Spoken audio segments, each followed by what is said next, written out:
de Brito, y de allí siguen el resto de los candidatos. Viene Antonio Carri con 2.15 y Javier Bertuche con 1.75. Decía nuestro invitado que esto es las encuestadoras usan un método de probabilidad. No es algo, no es una ciencia exacta, ¿no? Totalmente. Pero como nos plantea el escenario quienes analizan el tema político, es que aquí esto está polarizado.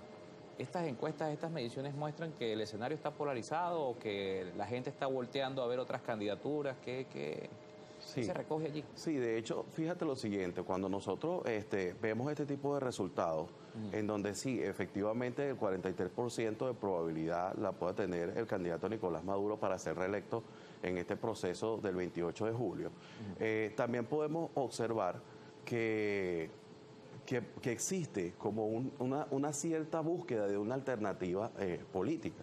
Porque cuando tú revisas datos anteriores con relación a esto, aparte de que la participación en encuestas políticas era algo totalmente fallido en el pasado, y te estoy hablando de 2 años para acá, cuando nos encontramos ahora, la gente tiene unas ganas de participar mayor. Y en esta encuesta se reflejó claro, pues la participación de las ganas activas de querer participar en este proceso electoral está en el 80%, y esto lo refleja la encuesta. Ahora, a nosotros lo que nos preocupa de esta encuesta como tal, después que nosotros recolectamos los datos, es que existe una problemática en el país, porque también está reflejado en la encuesta, desde el punto de vista de salud, desde el punto de vista hospitalario, desde el punto de vista del servicio eléctrico, de los servicios públicos, de la economía, que a pesar de la economía está en un tercer lugar y debe ser motivado a ciertas razones que se han creado condiciones económicas dentro del país y que la gente ha podido tener tal vez un mayor poder adquisitivo. Nos encontramos que esta persona sigue teniendo una aceptación, es decir, el presidente Nicolás Maduro sí continúa teniendo una aceptación, y pareciera que al momento de elegir, Carlos, se viera decir de que, mira, yo sí quiero un cambio desde el punto de vista de las necesidades que tengo, quiero solución a mis problemas, pero sigues acudiendo a las personas que no han venido solucionando el problema en la trayectoria. Claro. Entonces, es decir, no necesariamente querer un cambio significa querer un cambio de gobierno, ¿no? Es correcto, es correcto. Y lo que es una realidad que nosotros ahora vamos a continuar con esta encuesta, a estudiar tres personajes que resaltaron en la nuestra. Y es precisamente de poder evaluar, número uno, si el candidato de oposición que obtiene el 32% tiene un cierto rechazo, y cuáles serían los parámetros por los cuales tiene ese rechazo, porque si existes como alternativa, ¿cómo es que tú no representas a ese número de personas que quieren un cambio, pero tú no representas ese cambio que ellos están buscando? Y lo otro que también tenemos que estudiar es el candidato de alternativa. En este caso, muchas personas lo cuestionaron, pero es un candidato que está allí presente en el tercer lugar y que se puede convertir en una alternativa. ¿Por qué ese candidato no aparece como una alternativa que trate o busque de superar posiciones dentro de este estudio de opinión? ¿Por qué se queda allí y no continúa avanzando? Exactamente. A pesar de que, bueno, en cierta manera vemos que estos candidatos alternativos no han tenido mucho crecimiento, pero esto en particular lo que nos lleva a estudiar es por qué continuar eligiendo, ¿verdad?, como reelección al presidente Nicolás Maduro, aun cuando estás expresando, por otro lado, que existen ciertas situaciones en el país que no son cónsonas a la conformidad y a la vida del venezolano. Es decir, la gente, según lo que nos explica Jesús León, la gente está inconforme con la situación del país, pero todavía algunos de los que están inconformes todavía serían capaces de votar por Maduro. Es correcto, y eso es lo que se vio reflejado en esta encuesta. Es como que si buscara una alternativa, y cuando estoy buscando una alternativa en el lado de la oposición, entonces terminas decidiendo, dices, pero es que este candidato, ¿cuáles serán los parámetros? Que es lo que nosotros nos preguntamos, por lo cual dice, este candidato no me parece el que yo quiero para poder entonces terminar solucionando los problemas. ¿Cómo se hace la metodología de esta encuesta? Porque distinto a paramétrica, DataViva también dice que Maduro tiene 40 puntos. Otras encuestas de un poco más trayectoria, otras de mucha más trayectoria, dicen que Maduro tiene un techo, que Maduro tiene 30 puntos, que de allí en adelante eso, o que ese es su escenario su decrecimiento posible, que hoy pudiera estar entre 18 y 20 y que lo mejor que podría alcanzar es Maduro es 30. No hablan de un Maduro ganador. Sí, en principio fíjate que nosotros, hablando de estas encuestadoras que tienen un alto renombre, Paramétrica, siendo una encuestadora latinoamericana, se ha venido basando en encuestas que han sido un poco más comerciales hacia el lado de comercio. Actualmente en Venezuela se está estudiando casos de todas estas empresas que están generando créditos, ¿sí?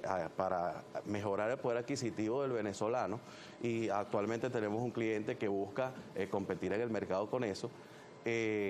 Y está buscando que se investigue cuáles son las demandas que existen de los venezolanos a nivel crediticio para ellos comenzar a emprender con la empresa que tienen trazada. ¿Qué quiero decir con esto? Que el hecho de que nosotros nos hayamos dedicado de manera comercial en Venezuela, todavía no habíamos explorado el área política. Surge de una idea de nuestro equipo de producción, de prensa, de publicación, de marketing, donde en una reunión se expresa y dice, mira, nosotros debemos investigar cuáles son las condiciones actuales de las elecciones presidenciales del 28 de julio. Y bueno, al principio fue un revuelo decir, bueno, no nos hemos dedicado al área política en el área de Venezuela, pero sí podemos ver, sí podemos emprender esa investigación.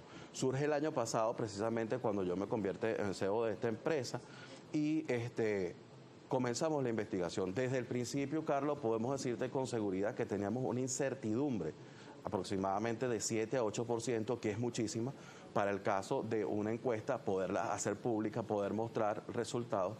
La gente todavía estaba con cierta incertidumbre de poder decir a quién elegir en cualquier proceso electoral como presidente de la República.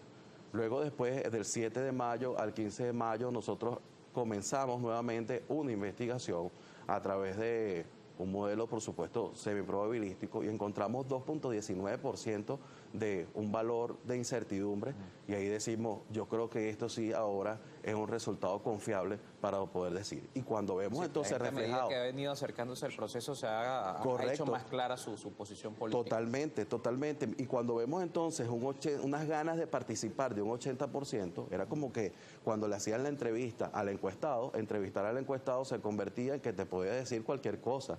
O sea, no quiero saber nada de la política, o bueno, para ayudarte con la encuesta o algo parecido. En esta oportunidad no fue así. En esta oportunidad nosotros fuimos casa a casa, las personas tenían esas ganas de participar y decir, de responder a cada una de las preguntas que se le formularon en la entrevista correspondiente. Hablaban sobre el tema que no solamente una medición de liderazgo, sino también un tema de sectores, de problemas del país. Hoy, ¿cuál el venezolano está considerando que es el principal problema dentro de la medición que se hizo? Sí, dentro de la medición que se hizo, las personas conversaban mucho sobre el tema de hospitalario.